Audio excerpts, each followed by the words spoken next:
Isang mapagpalang umaga sa ating lahat, mga kapatid ko kay Kristo, mula sa The Solid Rock Morning Devotion. Isang kagalakan na muli tayo ay makapagbulay-bulay sa salita ng Panginoon sa umagang ito. Mga ilang minutong pagbubulay-bulay ng mga salita ng Panginoon upang papurihan at sambahin ang ating Panginoong Hesukristo. Ang ating pong pagbubulay-bulayan ngayong umaga ng Biyernes ay matatagpuan sa mga taga-Roma, Kapitulo 1, talatang 20. Ito po ang sinasabi. Mula pa ng likhain ng Diyos ang sanlibutan, ang kanyang likas na hindi nakikita, ang kanyang kapangyarihang walang hanggan at ang kanyang pagkadiyos ay maliwanag na inihahayag ng kanyang mga ginawa. Pinagpala na po tayo sa pagkabasa at pagkarinig ng salita ng Panginoon. Tayo po ay manalangin. Panginoong Diyos, ipinapakita mo sa amin ang kasukasuan ng mga namumuno sa amin sa iba't ibang sangay ng pamahalaan. Sabi po ng aming bayaning si Dr. Jose Rizal, tal pueblo, tal gobyerno.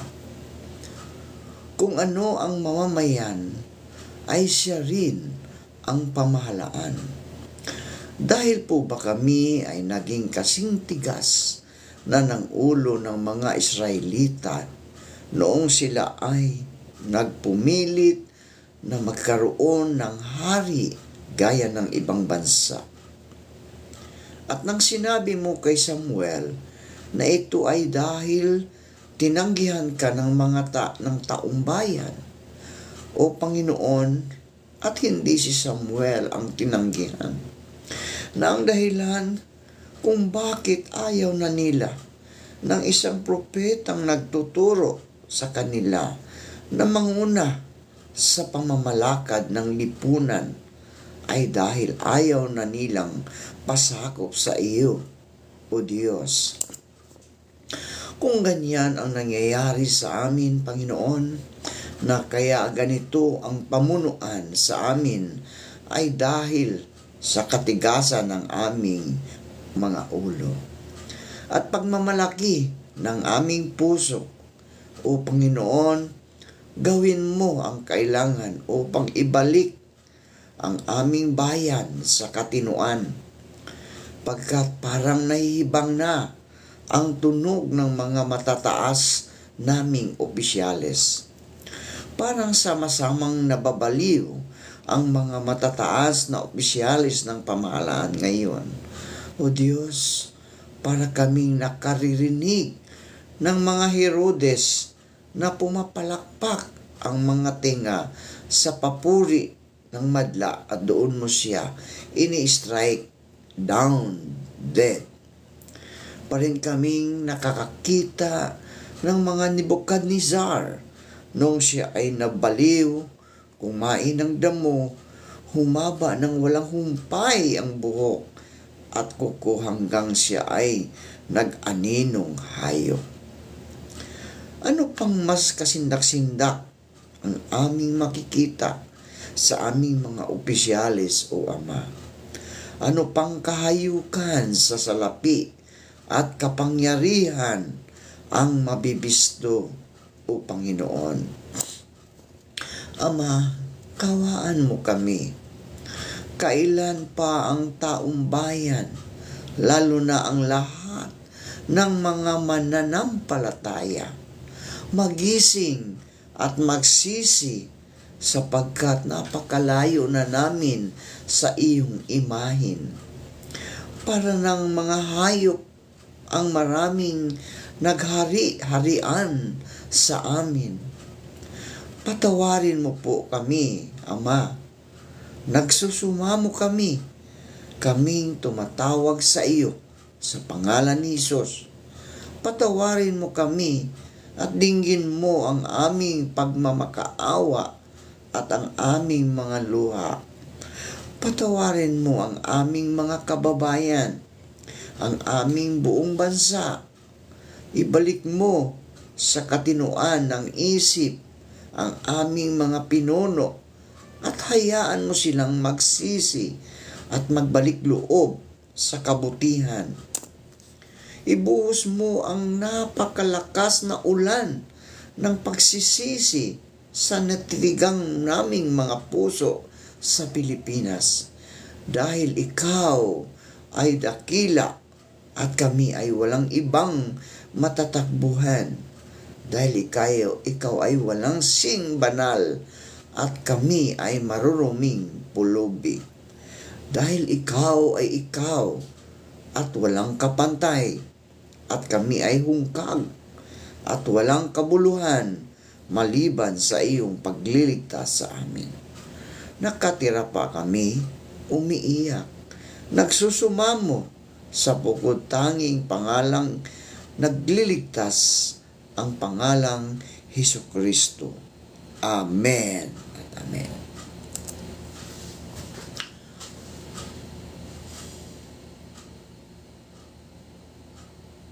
Ang tukso sa likas na katangian nito sa pakiramdam pa lang ay mali na. Ang moral na batas ng Diyos ay nakasulat sa puso ng bawat tao. At kapag ang isang makasalanang tukso ay ipinakilala, ang ating mga buti ay agad na nakadarama ng panganib. Gayunpaman, ang tukso mismo ay hindi kasalanan. Si Jesus ay tinukso ayon sa Marcos 1:13. Ngunit siya ay hindi nagkasala kailanman. Ang kasalanan ay nangyayari kapag hindi natin nahawakan ang tukso. Ayon sa Marcos 1:13, nanatili siya roon ng 40 araw at doon tinukso siya ni Satanas. Doon ay may mababangis na hayop, ngunit si Jesus ay pinaglingkuran ng mga anghel. Ayon naman sa Hebreo, Kapitulo 4, talatang 15, ang ating pinakapunong paring ito ay nakakaunawa sa ating mga kahinaan sapagkat tulad natin, tinukso siya sa lahat ng paraan, subalit kailanmay hindi siya nagkasala. May dalawang paraan, mga kaibigan, kung saan tayo tinutukso. Sa pamagitan ni Satanas at ng ating sariling makasalanang laman.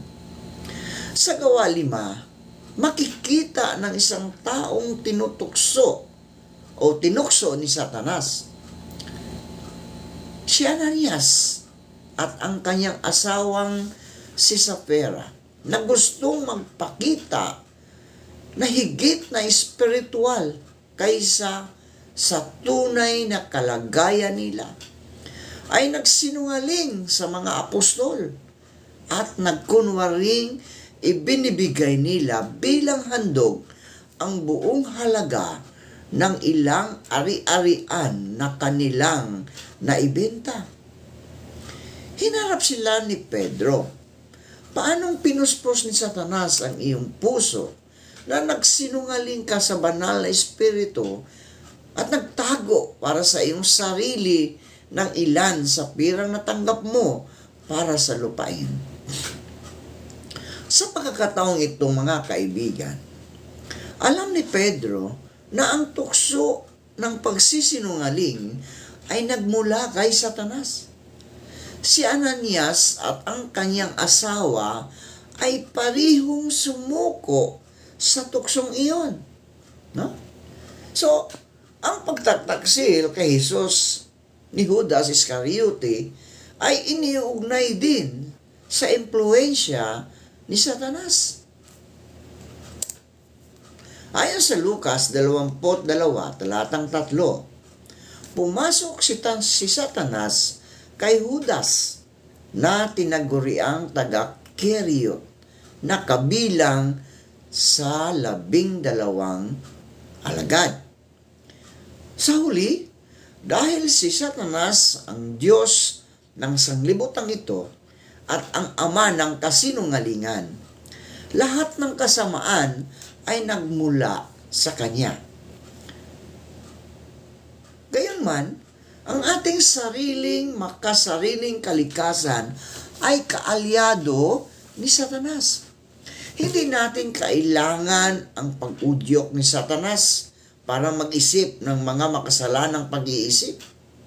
Sinasabi sa Santiago, Kapitulo 1, talatang 13 hanggang 14, huwag sabihin ni numan na tinutukso siya ng Diyos kapag siya'y dumaranas ng pagsubok, sapagkat ang Diyos ay hindi maaaring matukso at hindi rin naman niya tinutukso ang kahit sino.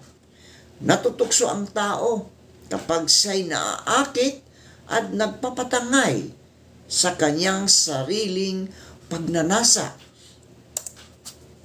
Kahit na gusto nating gumawa ng mabuti, mga kaibigan, lahat tayo ay natutukso. Walang sinuman ang nakahihigit dito. Kahit ang isang tulad ni Apostol Pablo, ibinahagi niya ang pakikibaka ng kanyang laman laban sa Espiritu nang isulat niya ang Roma Kapitulo 7, talatang 22 hanggang 23. Sa kaibuturan ng aking puso, ako'y nalulugod sa kautusan ng Diyos. Ngunit, may ibang kapangyarihan sa mga bahagi ng aking katawan na salungat sa tuntunin ng aking isip. Binibihag ako ng kapangyarihang ito sa kasalanang naninirahan sa aking katawan.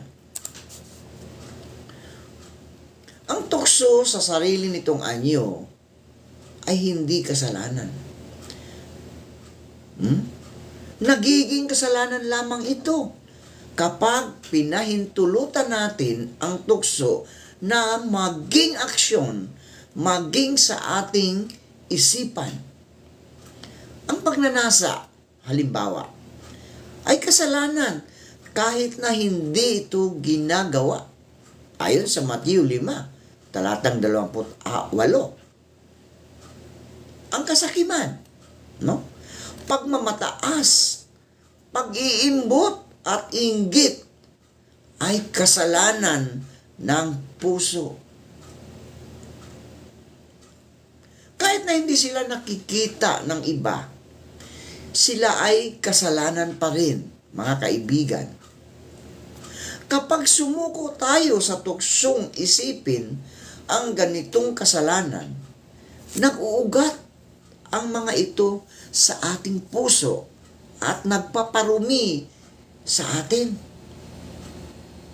Ayon sa Mateo, Kapitulo 15, talatang 18 hanggang 19. Kapag sumuko tayo sa tukso, mga kaibigan, pinapalitan natin ang bunga ng Espiritu ng bunga ng laman. At kadalasan, kung ano ang unang naisip, ay siyang ating nagiging aksyon. No? Ayon sa Santiago, Kapitulo 1, talatang 15. At ang pagnanasa, kapag naitanim sa puso, ay nagbubunga ng kasalanan. At ang kasalanan sa hustong gulang ay nagbubunga ng kamatayan. Ang pinakamahusay na depensa, mga kaibigan, laban sa pagsuko sa tukso ay ang tumakas sa unang pagdating pa lamang nito. Si Jose ay isang magandang halimbawa ng isang taong hindi pinahintulutan ang tukso na maging kasalanan. Ayon sa Genesis, Kapitulo 3, 39, talatang 6 hanggang 12. Magamat natuksong magkasalang sexual, hindi niya binigyan ng panahon ang tuksong ito na mag-ugat. Ginamit niya ang kanyang mga paa na ibinigay sa kanya ng Diyos at pisikal na tumakas. Pisikal na tumakas, tumakbo. Sa halip na manatili sa isang posibleng mapanganib na sitwasyon at subukang makipag-usap, mga tuwiran, bigyang katuwiran, ipaliwanag, o kung hindi man ay pahinain ang kanyang pasya. Tumakas si Jose. Tumakas siya. Ang tukso ay hindi kasalanan para sa kanya dahil hinarap niya ito na parang nagpaparangal sa Diyos. Madali itong naging kasalanan kung nananatili si Jose at sinubukang daigin ang tukso sa pamagitan ng sarili niyang lakas. Sa Roma 13, talatang 13 hanggang 14, ay nagbibigay sa atin ng patnubay para sa pag-iwas sa mga sitwasyon na maaaring humantong sa tukso. Mamuhay tayo sa liwanag at huwag gugulin ang panahon sa magulong pagsasaya at paglalasing, kahalayan at kalaswaan, sa alitan at inggitan. Gawin ninyo ang Panginoong Hesukristo bilang sandata at huwag ninyong pagbigyan ang laman upang masunod ang mga hilig nito.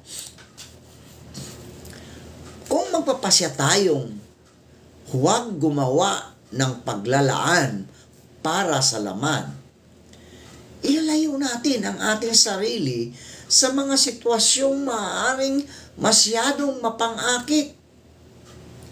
Kapag inilagay natin ang ating sarili sa mga sitwasyon kung saan alam nating matutukso tayo,